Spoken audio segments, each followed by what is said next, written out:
It sounded like a Hawa. Yeah, way better. Cool. Thank you. Okay, great. So just so you know, Yeah. things for you to be annoyed about today. There is house construction happening across the street from me. Yeah.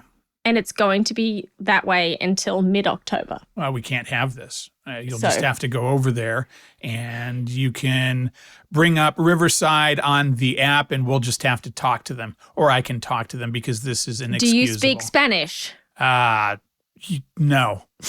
I was going to try to bullshit my way through it. Yeah. But when my gardener people come by, I could have them talk because they are friendly and cordial, and they could perhaps help us. And then they'll get picked up by ICE. They'll all get picked up by ICE, and there'll be no goddamn people left in the country, and we can just go from there, even though there's kind-hearted, good people. Oh, the ICE raids are something to behold. This is Total Babble. Total Babble. It's a show about music, pop culture, social media, movies, the internet, relationships, TV, whatever. Total Babble. The Total Babble Podcast. Leonard Bernstein. Every once in a while, I just like to sing that REM song because it's the end of the world as we know it. We don't need to go off on a rant, but it's just a thing that I think of in a different way to start the show. I'm Stu, she's Emily, and hello, what's your situation? What's your deal? So much to be thankful for. I think let's start that. Positivity. Positivity. I have one for you, in fact. Tricked you. Ah! Yeah. If anybody who's been listening to the show knows that I retired, and as my very close friend to me would refer to it as, I'm living the soft life. And now. she's not even old. No. You're like 25 and you're retired. Good way to go. Plus postage and handling. Yeah. But close enough. Yes, I am much younger than the usual age, but I retired so I could spend more time with my kids. And it has been the best thing I could have possibly done for my family. Now, I know that not everybody is fortunate to have, an international drug runner for a husband like I do. So that allows me the opportunity to stay home and bake bread and help my children with their homework. But it's been really positive, and I feel happy. It's been great. That's good. What about you? I am just going through life and trying to air out the car still, the rolling ashtray, working on that whole thing. Had a guy out to detail it. He didn't do the trunk. I have found You got to remove the bodies first. That's why. Yeah, that's part of it. Got to get the hookers out of there. But do you know that white vinegar is the duct tape of cleaning solutions? You can use white vinegar on anything, and it just works. It's unbelievable. The guy didn't do the trunk, and the trunk still smelled like stale, nasty cigarettes. I opened the trunk and sprayed white vinegar in there. Fantastic. So if you have a wound, if you have an appendage that has fallen off, just put white vinegar on there. It'll take care of everything. I'm convinced it's the cure-all. White vinegar and duct tape. White vinegar is amazing for many cleaning applications. Also for carpets, bicarbonate soda. Like Alka-Seltzer. Just get a couple tablets, throw them down there. You just throw it on the carpet, leave it for a little while, and then vacuum it up. Fresh as a daisy. This has been Babble Cleaning Tips. This has been Babble Cleaning Tips. As we go through our tremendous bullshit in life, I had a moment of humanity, a glimmer of humanity, and I did joke that I was starting off with a positive, but I will share this with you. There are really decent people, and I witnessed this week. There's a Photoshop group on Facebook, and this is where people post pictures and they make requests for the Photoshop experts to fix the pictures. And usually it's like snide internet dicks that people will say, please remove me from this photo. And they'll just like put an elephant's ass in front of the picture to get rid of it. And it's, you're funny, you're a troll. But this woman had a blurry pic that she put up of her daughter that was struck and killed in a car accident in 2012. And it was the last picture she had of her as she was turning 18, and it was really blurry and terrible. And I just looked at the responses that people had, and they not only cleaned up the picture and made it look like a brand new, fresh picture, but they did something with AI to animate it. And she like smiled and waved at the camera, and it really choked me up. And I just went, wow, there are decent people here and there. And it was just so cool to see people do that on the internet and also use fucking robots for good purposes on occasion. It's so funny to hear that you and I are part of a bunch of similar groups. I am also a member of that Facebook group. Oh, you saw that then? Yeah. And wow. So there's a bunch of different ones, and it's so heartening. You know, there's the usual rearrange this because my mother-in-law wore white to my wedding. Right. And, you know, that sort of stuff. But these ones are really beautiful, all the ones of people's grandparents. But the ones with kids and young people is amazing.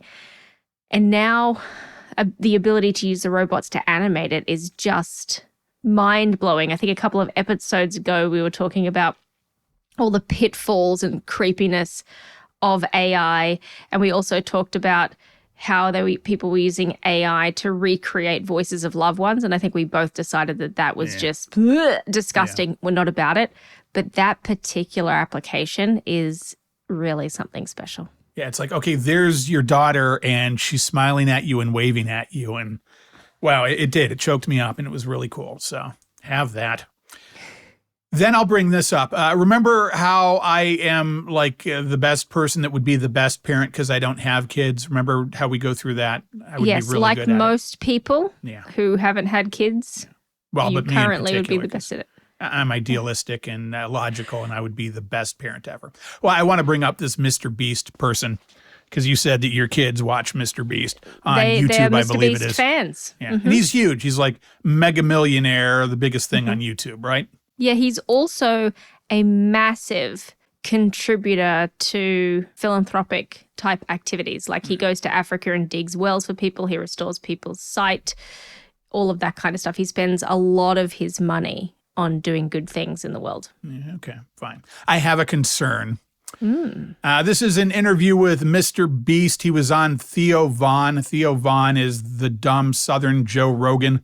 And I'm not just saying that. I've heard him interviewed on radio shows, and he doesn't know many basic things. He really is a dumb person, but he's got a huge podcast right now. And aside from the message here, when you listen to this, his audio is terrible. They have typical podcast mics, they're SM7Bs, and they've got the low end boosted up so much that it's very boomy, and it makes them sound like manly men. And I hate that kind of sound, but that's just me. But then there is this thing with Theo Von talking to Mr. Beast, and you will hear how this goes. And this is where my concern comes, and maybe you want to look out for your kids. All the time. But if you're driving down the road and there's a purple cow, you're going to look like 4 times. You're going to remember that. Like you know, someone could ask you a year later and you'll be like, yeah, I saw a purple cow. And it's like, the only difference is it's purple. And it's kind of the same way on social media, right? Like if you're scrolling through videos and it's something you've seen before, nothing too crazy. It's just, it's almost like you should visualize it as like that's the equivalent of someone seeing a cow. But if it's something they've never seen before, like you putting a bunker underground and 2 people living in it, that is the equivalent of a purple cow on social media. Like okay, here goes Theo for the joke. How do I make something that Prince would drink milk out of, you know? Wait, what did you just say? Like how do you make something that Prince would drink milk out of? Prince Musician, what's his last name? Prince Musician. His name is Prince Musician, isn't it? I think that's what his name is. What's his last? Oh, Prince Musician. That's his name. Yeah, okay. So. Wait, what did you just say? Like how do you make something that Prince would drink milk out of? Prince Musician, what's his last name? Prince. Okay. You know I'm talking about? Prince from Minnesota? No. Oh, Prince. I mean, I've heard the word.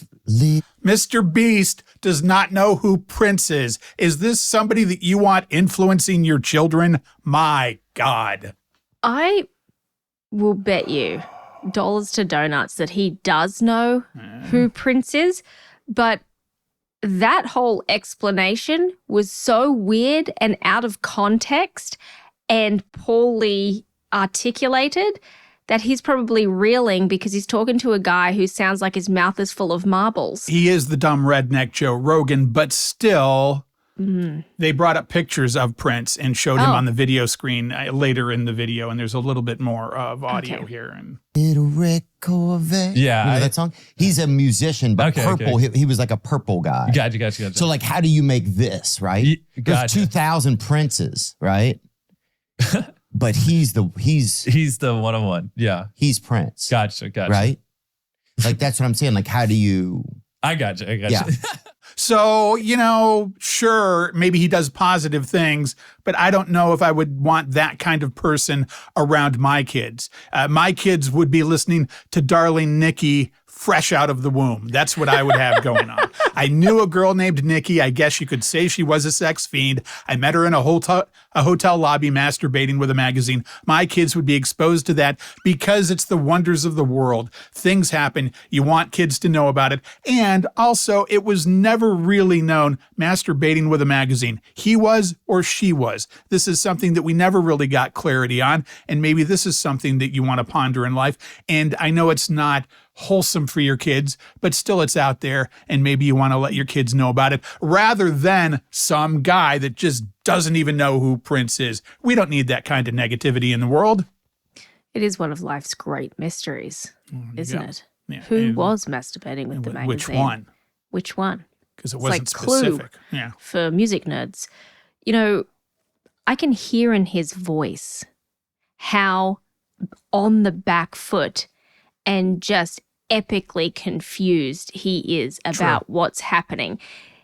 It is the verbal equivalent of him just taking down his pants and taking a shit on the desk. He is so confused as to what is going on. Well, he did that in the following 5 minutes, so.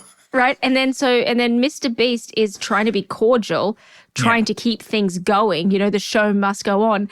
And he doesn't want to seem like an idiot. He's trying to play off this guy, but he is not picking up what he is putting down. The level of confusion is high, and you can hear it. And the nervous laughter that keeps coming out of him as well is just, I actually really feel for him. I can feel my chest tightening up, just going, oh, so uncomfortable, awkward. However you interpret it, it was very awkward.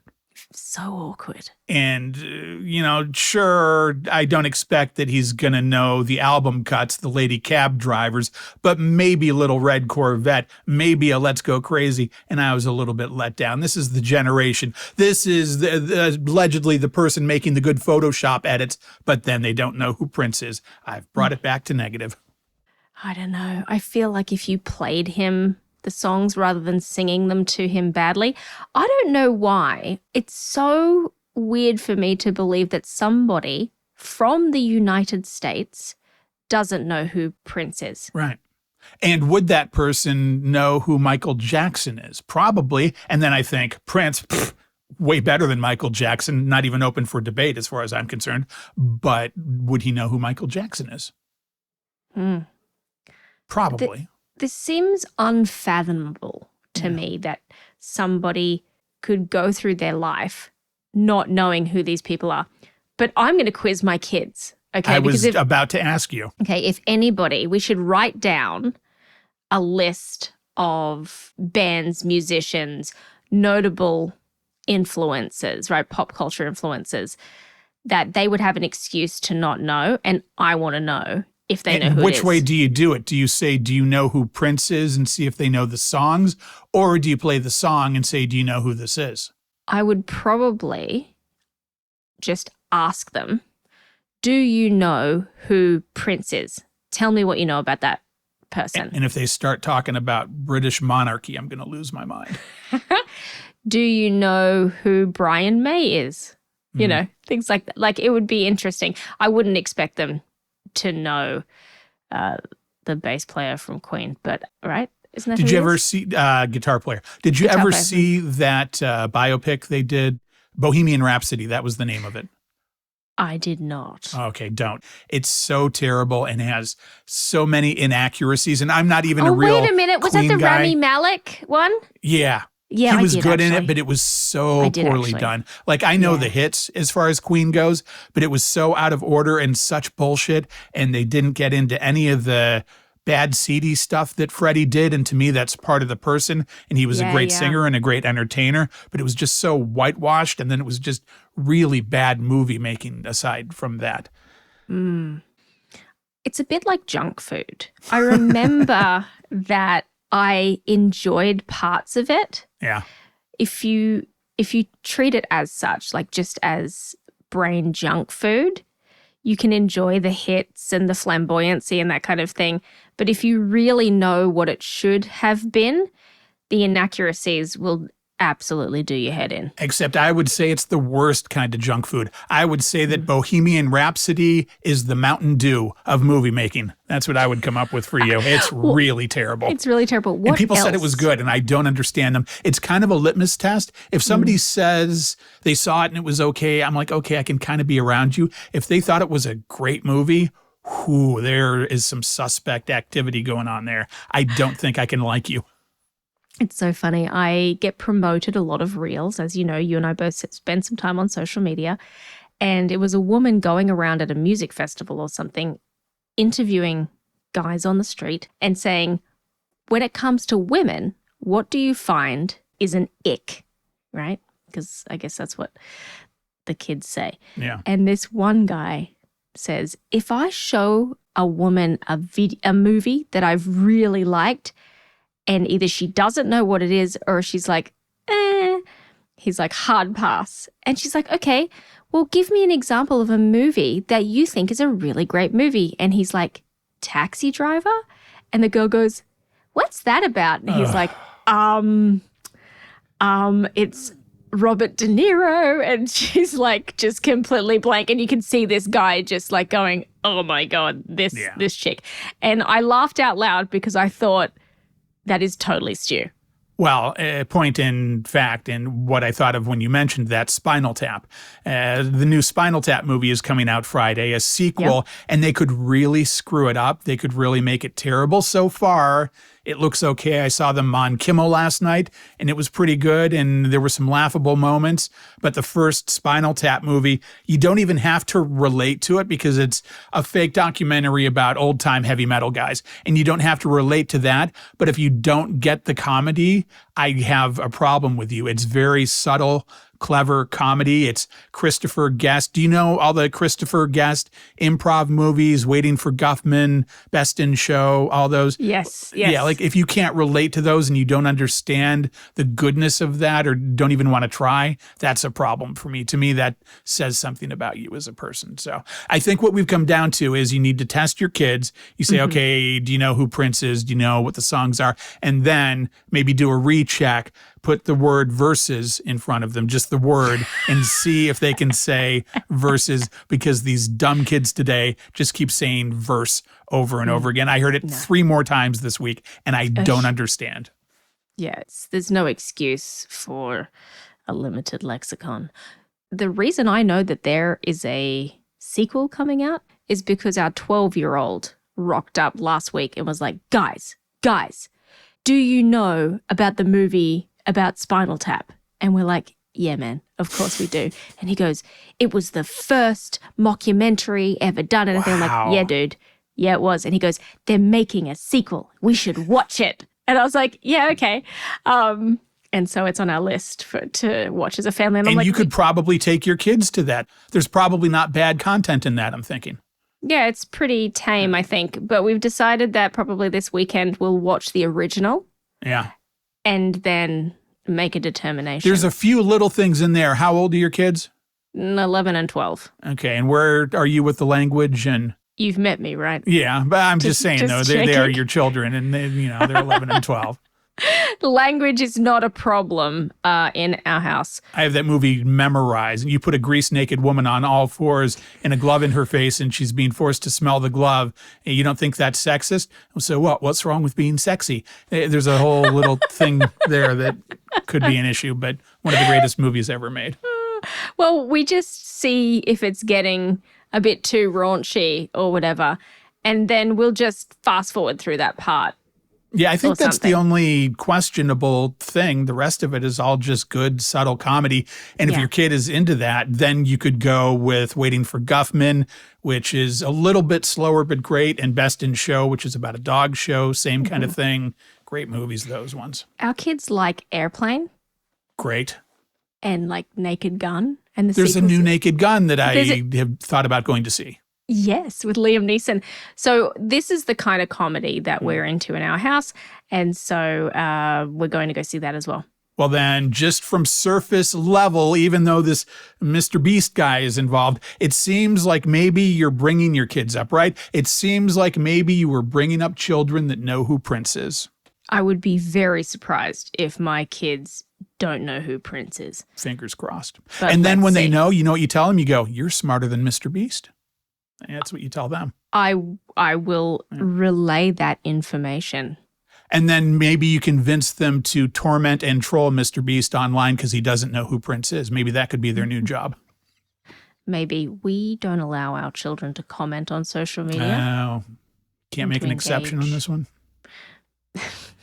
Isn't there Russian bots that are doing that job for us? Yeah, the Prince bots from Russia. They're pretty notorious. Notorious. Oh my gosh. Yeah, half of the shit on social media, like all of the comments and stuff, you can tell that it's just rage bait robots.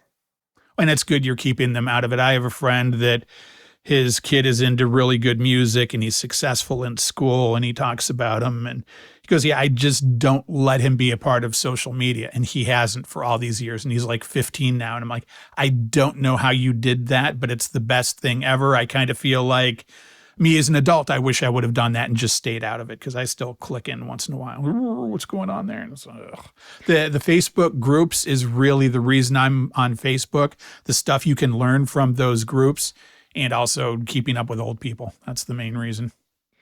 We used Facebook last night for something absolutely magnificent. Guess what it was? Cooking. You do know me well, Yeah. so that is not a bad guess. However, what we did is we watched a lecture. It was sponsored by the Botanical Gardens, but there is a author called Zoe Schlanger, and she wrote a book called Light Eaters. And it was this amazing Facebook Live science lecture making the case that plants have complex communication and social circles and all of that kind of stuff. I'm going to send it to you. Okay. I don't get my mind blown very often, but this was absolutely riveting. Fantastic information. We've actually purchased the book. Okay, but because- now my question is, are we not allowed to eat them now? If they are sentient and they have this social structure, what do we eat? We're not supposed to eat animals, and now it sounds like maybe we're not supposed to eat plants. What do we do? It is interesting, and this is the reason why I want you to watch it, because I'm really interested as a vegetarian. How do you feel about it? Because as soon as you start to see something as having a consciousness, it changes from being an object to a subject, right? And you inherently change the way that you think and feel about that particular being. And you can't help but consider it empathetically if it's a being, right? It's just part of the human condition. It's positively fascinating. And I think you'll really enjoy it. In fact, you can even listen to it. I would actually watch it because it has some fantastic microscopic video showing what happens within a plant when it is trimmed or when it is gnawed upon by a caterpillar, all of these sorts of things. I think that you will really enjoy it. Do they scream out in pain? No, but imagine if trees did every time you cut them down. That's one of my nightmares. I go to sleep at night and have nightmares of that.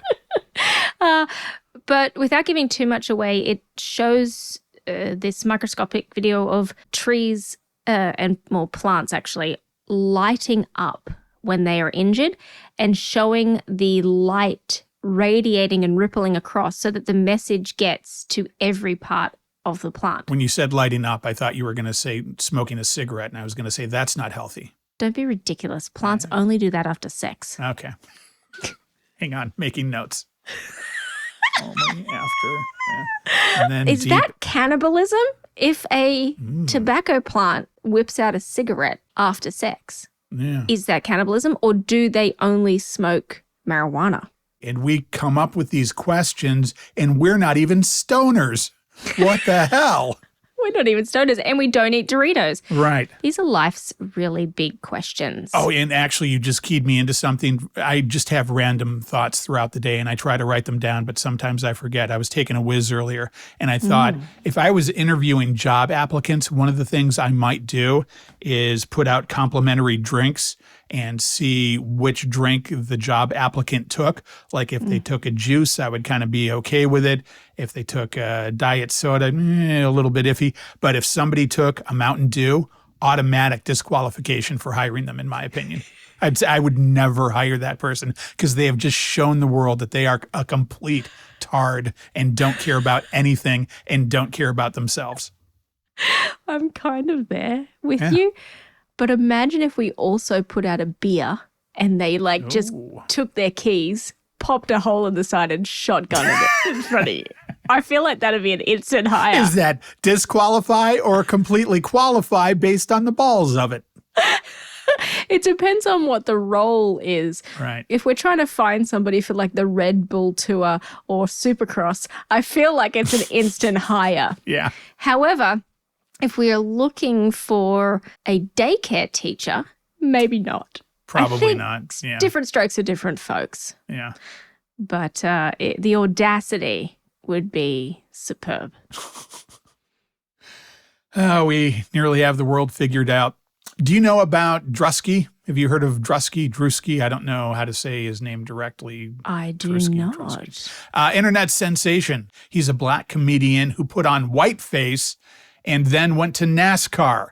And it's not only whiteface, but it's like overalls and sunburn. And he's got big floppy white tits going every which way. There's pictures in your outline there that I think you just saw based on your reaction. I saw them before the show and holy shit, that is convincing. Yeah, it totally looks like a redneck dipshit Theo Von guy. He's got the mullet and the cowboy hat and the overalls and his tits are hanging out everywhere, and you could never guess that it's the same guy. So I want to get your opinion on this. He went out to NASCAR and he partied with everybody, and there's a couple things that we can talk about here. First off is him just singing along to Born in the USA, and I talked about that around 4th of July, that there's so many dumb shits. But here, just to kind of set the table.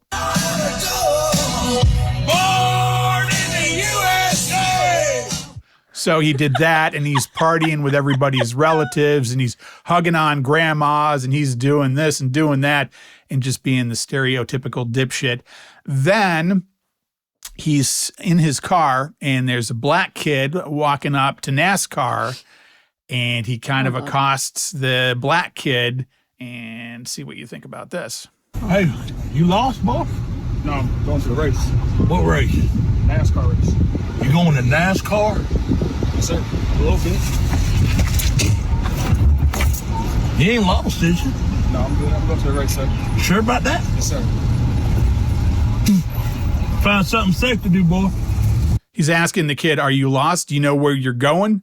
And he's walking around black people and kind of spitting in their direction, not on them. But it made me uncomfortable. And then I thought, okay, he's making a point, but does the discomfort come from the point, or is he going too far?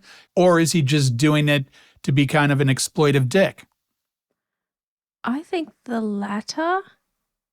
I can see the comedy in, what's the right word for it? Satire. Right. I'm here for it. What I'm not here for is victimization of people. Could you hear that young man? He was very pensive and very like, oh my God. And he's calling him, when he said, yes, sir, that's what really bothered me. Well, in the South, that is how we raise all of our children. So it's not that much of a difference. Like if you go to California, you won't hear that. But if my children meet you, the whole time that they talk to you, the whole time you address them, they will say, yes, sir, no, sir. That is the way that people in the South are raised. That is the expectation of polite society. When they are at school, it is yes, ma'am, no, ma'am, thank you, ma'am. It is the way of the world. I get that that's a thing. It was the tone in his voice, and that bothered me.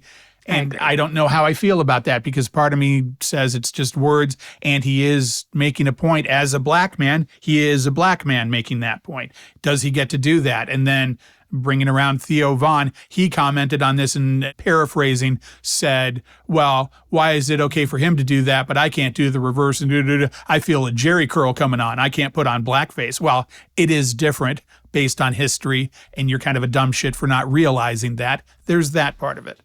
Mm-hmm. And I do think that it is so satirical, but it's not in the way that, say, Borat. Let's use Sacha Baron Cohen's characters and Borat as an example. He does some terrible stuff in that movie. For those who haven't watched it, at one point in time, he poops in a bag while he's at a formal dinner and then like brings it out to the dinner table. It's just absolutely insane. At one point, he's got a dude dancing naked with a big swinging penis close up on the screen, just going round and round like a wheelhouse, and you've got your 80-year-old mother there and you're watching it with her. That happens. Right? That happens. Yeah. He tries to get Pamela Anderson in a wedding sack, right? There was that. So there's a few things that are off color and everything, but I really think tapping into a societal fear, that young man no doubt felt unsafe. Right. And that is horrible. Doing that to somebody it just feels mean. I didn't know why it bothered me, but you've just put into words why it bothered me. Yeah, that felt wrong. And though a point is being made, he did that at the expense of somebody else's feelings at that moment. Yeah, absolutely. I wonder what his point was. I wonder what he learned about this. I'll have to go and watch the video. When somebody's trying to make a point or they're doing a stunt like this, there's always I'm just doing it for the lols, like the comedy effort. But if it's a social experiment, I would love to know what was his hypothesis and what did he learn? Yeah, I don't think there's enough information to glean that. It was from his Instagram, and it was just a kind of a sizzle reel of all this stuff happening. And it felt like a Borat kind of thing, like he was going through all this to point stuff out, but then he didn't really comment on what he was doing either. And because there's really not any context for it, I kind of feel like, okay, did he really have the intent that he seems to have had? Or was he just trying to be another asshole on the internet, you know? Yeah, and I think it really depends on what he's doing, because it sounds like some of the things that he was saying could be very divisive and inflammatory. Yeah, and there's a couple spots where there's a black person walking the other way and he spits in their general direction, and that felt shitty, but also he was kind of trying to make the character seem believable. I don't know. It bothered me, but I also get the point. Yeah. I don't know how people can find that sort of thing funny. I feel like it's right up there with watching videos of children get hurt. You know, like America's Funniest Home Video. Oh, okay. I was going to say people do that. They do. Yeah. There's whole shows dedicated to it. Yeah, I've seen You know, it, yeah. watching little kids fall off trampolines or ride their bicycle into a pole and stuff like that. That is not funny to me. Yeah, even the adults. Oh, that dude just got hit in the nuts. There's our show. Let's just watch videos of that over and over. That was a very 90s thing that I think has gone by the wayside. I see that in reruns sometimes. I don't even know if that show is still on the air. It's not America's Funniest Home Video, but I think what's taken it over is this show called Ridiculousness. It's similar to that. They have different categories of things, and they'll have like people riding their bikes and having accidents, boating accidents. They have all of these different categories where they'll show videos, and then they'll have a bunch of improv people sitting on a couch making jokes about whatever they just saw. Some of it's and there quite was funny. Punk'd for a while, and Oh, gosh, I'm yes. surprised that there have not been more accidents and total lawsuits over stuff that has happened on shows like that. Right? Yeah. But I mean, if it was going to happen to anyone, you know who it would have happened to? Johnny Knoxville and Jackass. I think back to some of the stunts that they have done, and one, I can't understand how they're all still alive, but why they kept still signing up to do it. Like, this isn't just going and getting a tattoo. I don't understand what drives people to literally hurt themselves for laughs. It's when you're young and dumb and drinking Mountain Dew and doing all that stupid crap, you don't realize that when you get to be an adult, you're going to feel that, and it's going to hurt, and it's going to put wear on your body, and you're going to be sorry you did it. And Johnny Knoxville is legitimate now. He's like a real actor. But man, that guy's got to wake up in the morning and just be like, oh, geez. Because I do it having not done all that stuff, and I can't imagine how that guy is holding together. I would like to see your x-rays of your cervical x-rays, because you probably have spinal damage from headbanging. Yeah, I have a screwed up neck. I really do. Yeah. Every day I go through life, I have an injured neck, and that's a thing. It's a thing, but it's true, right? Our youth does come back to haunt us. We are the youth gone wild. Okay. All right, well, I have this, and I've had this for a couple weeks, but it's quick and interesting. This is like some kind of video game where you kill hookers. There was a high-speed pursuit here in L.A., and this is news following the high-speed pursuit.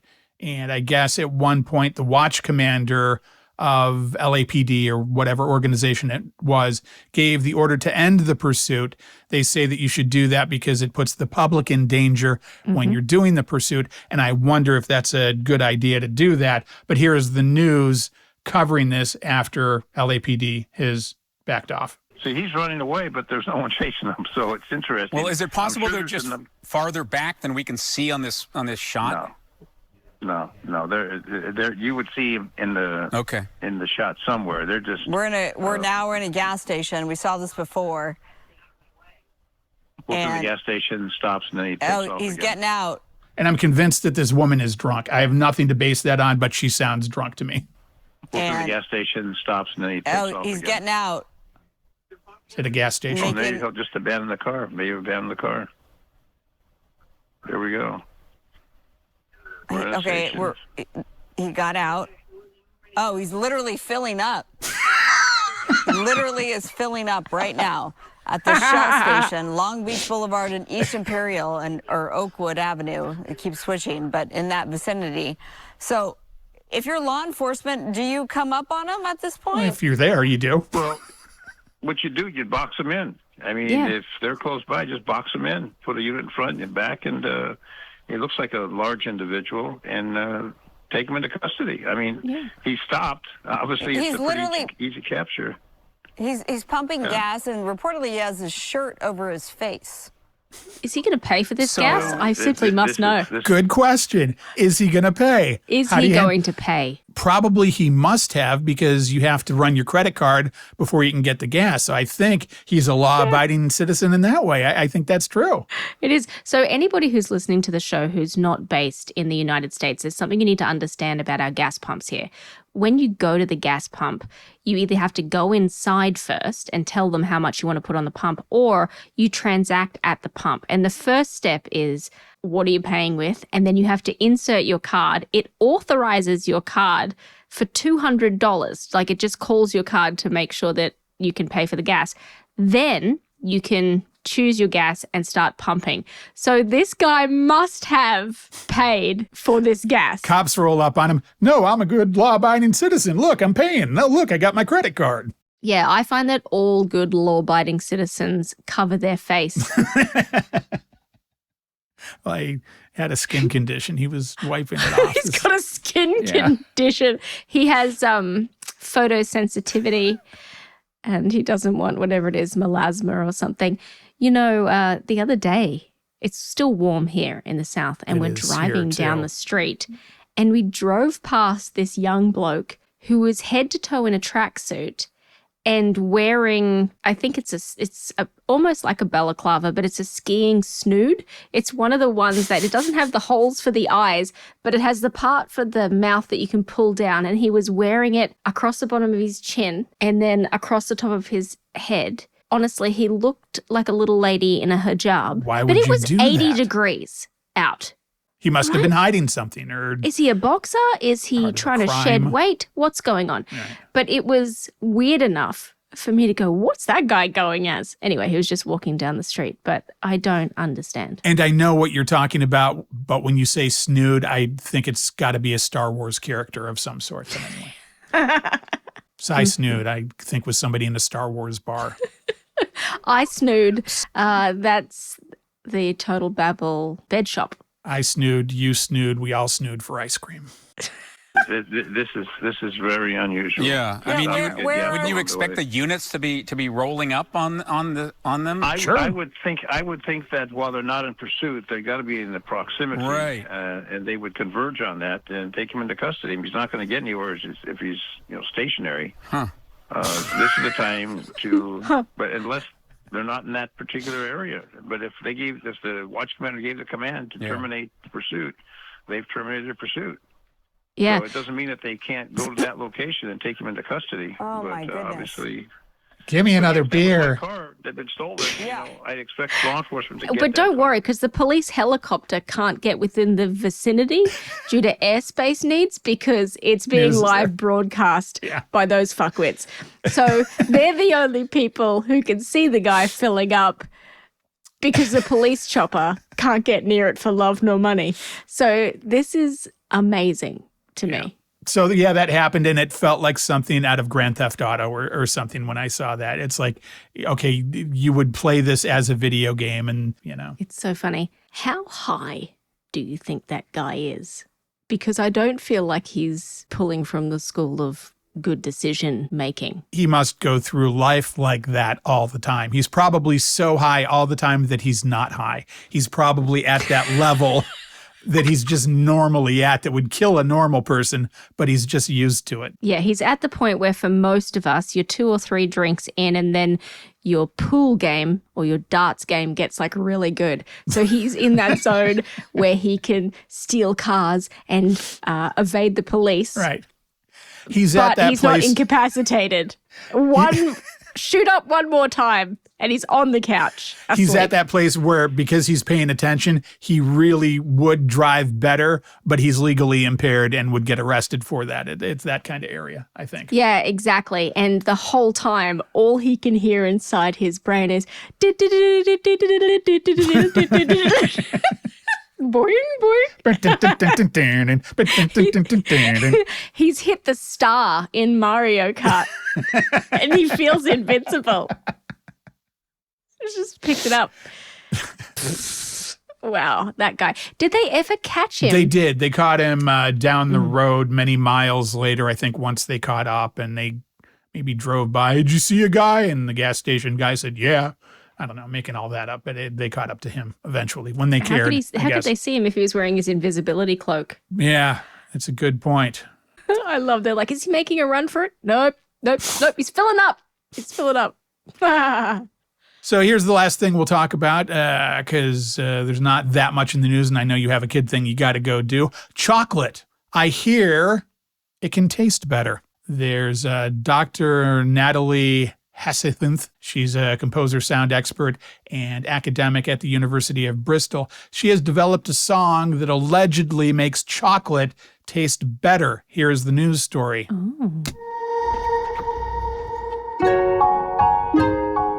So I've partnered with Galaxy Chocolate to bring you a soundtrack designed to help people enjoy chocolate in a more heightened sensory experience based on research that I did around taste and perception. So she's got a very soothing voice, and I know you have a crush on that ASMR woman. Is this doing anything for you? Yep. 100%, 1000%. I'm going to go and listen to this entire thing. And I'm also going to listen to the music and test it with chocolate. We're doing it. The auditory environment. My mouth is already watering. We looked at particular sonic qualities, and they were pitch, tempo, and harmony. The more regulated a music is, the sweeter it can taste. So the track is a beautiful piano-led melodic track that is in a high pitch with a BPM of 78. 78's the good tasting BPM. And the harp is obviously a very beautiful sound in high pitch and high key. So I had the pleasure of tasting some Galaxy chocolate for Galaxy. This project. It's not sponsored or anything, but it's Galaxy chocolate. Did everybody get that it's Galaxy chocolate? And I feel that the track did enhance the taste experience. I think me time is so important because people live very busy lives and people have very little time for themselves, and enjoying a bit of chocolate is a great way to do that. And there you go. Taste the pleasure with Galaxy chocolate. And then I wondered, do you have any chocolate nearby? I do have chocolate in my house. Why don't you go get some chocolate and we'll try it right now. I have the track right here. They give you the track separately. You can have a piece of chocolate and we'll play it and we'll do a total babble experiment. Okay, great. Let's do it. I'll get 2 pieces of chocolate. We'll do a control and then we'll play the song. Okay. Okay, stand by. She's going to go get some chocolate, and they did this on the news. I saw them do this on KTLA Morning News, and as we've discussed before, KTLA, not a good news station, not a good morning show, just very typical chuckle fuck, those kind of people. They did it, and I get that it's the obvious way to go in the bit, but still, we're testing here today, and we're finding out if this music is actually going to make the chocolate better.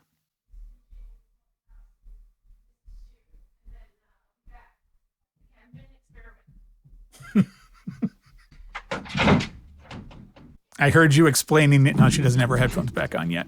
I heard you explaining it to your kid. Oh, you who's did? now Yeah. very excited. Well, yes, exactly. As you know, we're a very science-driven family. And so for the purposes of today's experiment, I have Lindt milk chocolate. You've talked about the Lindt. You like the Lindt. We do like the Lindt. But this is the crispy version. So it has little rice crisp bits in it. And I have 2 pieces. So let me start while I'm huffing and puffing. Yeah, go ahead, settle down, get your breath, center your chi, do all that. I'm just proving. Center your chocolate chi. I mean, witness the fitness is all I can say. I took one stare. And I do get breathy going up and down the stairs, and then I still tell myself, you're forgetting to breathe when you go up and down the stairs, and I think that's what my thing is. I'm just unfit. No. You're fitter. Okay. You're fitter than me. Like, you ride your bike and everything. I'm really not fitter than you, though. Yeah, the only thing I run away from is my responsibilities. Nobody would see us side by side and go, oh, yeah, he's the fit one. That would not happen. Okay, you can hear me crunching. So. Yeah, I'm wondering if the crunchy is a good part of it or if it affects it at all in our experiment. I wonder. Yeah. Okay, so I have right now. Do you want to take a drink of something to cleanse your palate? I do. So how I would describe the chocolate right now is sort of medium. It's not super sweet. Okay. It's sort of a medium, not like white chocolate, which is really sweet, or dark chocolate, which is kind of bitter. So it's a nice middle of the road. Okay, let me just cleanse my palate. Okay, I wonder how long I have to listen to the music for. And probably I shouldn't talk while the music is playing because it will interfere with the thing. So I'm just going to play it. It's just over a minute here. So I'm just going to start it, and you bite the chocolate. Do it loudly into the mic. That way, that'll be good entertainment for everybody. And when you want me to stop the music, just give me a wave, and we'll go from there. Ready? Okay, great. Oh, here we go.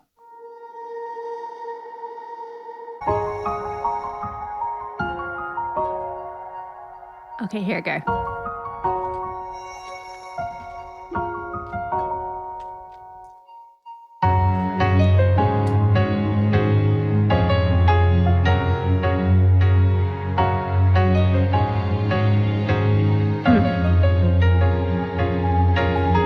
Okay.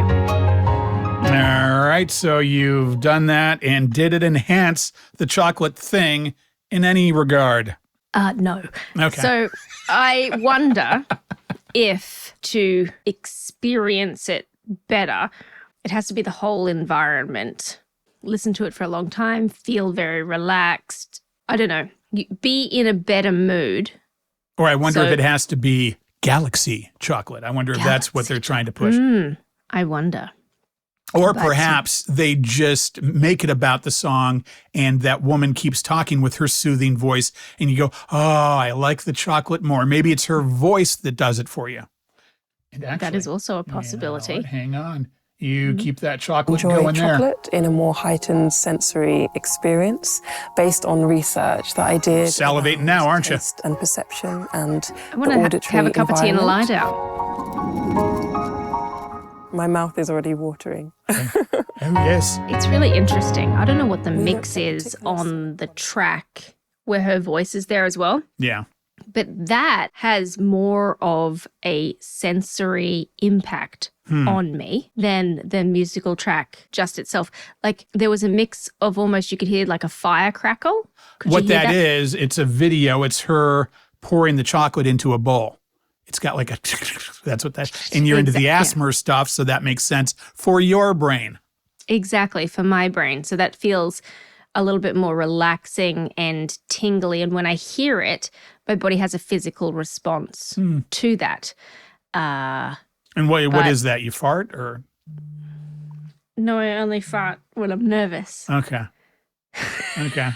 I guess I'll leave it there then. More testing is needed. It's out of the UK testing or is something. needed. Yeah, I think Galaxy is a UK chocolate.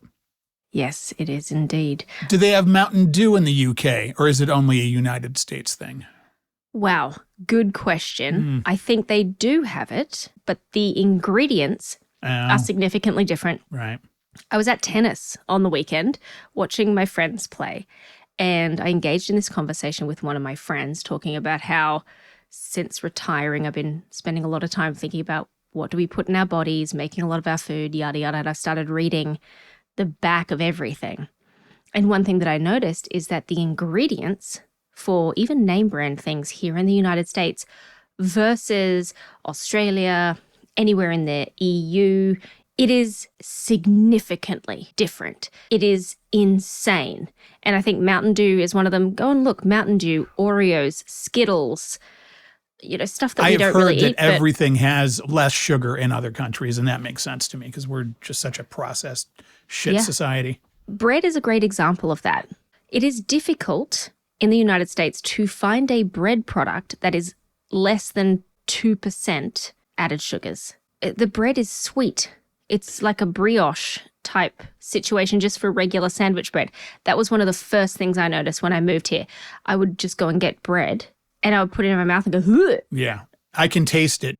And I think it was Subway was the company. They couldn't have their bread in the UK as bread because they would have had to label it cake because it had so much sugar and bullshit in it. And that tells you something. All of the shit that they put in things, I mean, what is it for? I don't understand. Like, what is it for? I can't pronounce half of the garbage that's in there. Cheap and preservative, and it gets people to come back because they get addicted to it, I guess. And a good bread place to shop is Costco. They have a lot of bread that doesn't have terrible stuff in it, I've found. Yes, that is a good point. I don't know if I texted you, but I've finally perfected my bread. What's been going on? So I found a recipe. I had to modify it, again, to reduce the sugar. Yeah. And I have to make it all 100% from hand. Can't use a mixer, can't use a bread machine because the manual kneading process is part of the development of the gluten strands in order to create this really fluffy bread. And finally, my son said to me, yeah. And that's high praise, okay? Because every other time, my son can't lie. He's autistic, right? So if he gives you a compliment, it's true. But he has been trying my bread since day one. I always give him the taste test. And he's like, no. And we'll like throw it in the bin. I'm like, okay, cool. And then I nearly got it. And he's like, it's close. There's too much sugar in this. No. And like spits it out his head and throws it in the trash can. And then I finally gave him on Monday this bread that I had made. And he's like, yeah, you've nailed it. That's it. That's bread. Comedian Tom Papa, perhaps we could use your guidance. He's a stand-up that also does a podcast. They all do. But he's been making bread for a while. When COVID happened, he got in on that. And he does the sourdough thing. And he gives his guests a loaf of bread every time they're on. So, Tom Papa, let us know if you have bread guidance. Oh, yes. Please let us know if you have bread guidance. I think I told you this as well. My kids' school lunches have become a character. Every day, my middle schooler, his mates are like, what's in your lunchbox today? And then they make jokes about it. And so I made them these power balls or nutrient balls and stuff. It's got like freeze-dried fruits and peanut butter and dates and stuff. It's like a protein ball. And so for a whole week, the boys were asking to see his mum's balls. Your mum's balls are amazing. Show us your mum's balls. Okay. It's like an SNL bit. It is. It's totally like an SNL. And then this week, he's been bringing sandwiches that's made out of my bread. So it's like, bro, we don't want to know that your mum's inbred. And this makes me think the kids are all right because those are good jokes. I'm laughing. And so he gets in the car and tells me about this and we're just laughing our heads off. And so it's become like a little thing to make sort of joke lunches that can, they've become their own character in their social Now it's a circle. challenge. No, it's a challenge. Exactly. I also write, one of my sons has bananas and I will write a dad joke on the banana for him to perform for his friends. And really, with the wealth of jokes out there, you could make each and every joke a banana joke. Yeah, there's a lot. Well, good times. All over the place and entertaining as always. Good work. Good chocolate check. I'm glad we did the chocolate check. That was incredibly fascinating, albeit a bit disappointing. I was really hoping for some sort of Stark experience. I was like, this is going to work. And I was like, Well, we could maybe consider the testing isn't done. There are other factors that we might need to add to that and variables and that kind of thing. And maybe there's other ways to go with that. We shall see. Yeah, I think we need to make it a little bit more scientific. I'll send you a package that'll go out tonight. We'll hook you up to electrodes next week. So someone's been reading my diary. Okay, you know how this goes. Like us, subscribe, tell your friends, write a nice review, engage with us. We're Total Babble on Instagram, on Facebook, on Threads, and on Blue Sky. Email is show@totalbabble.com. The Total Babble Podcast.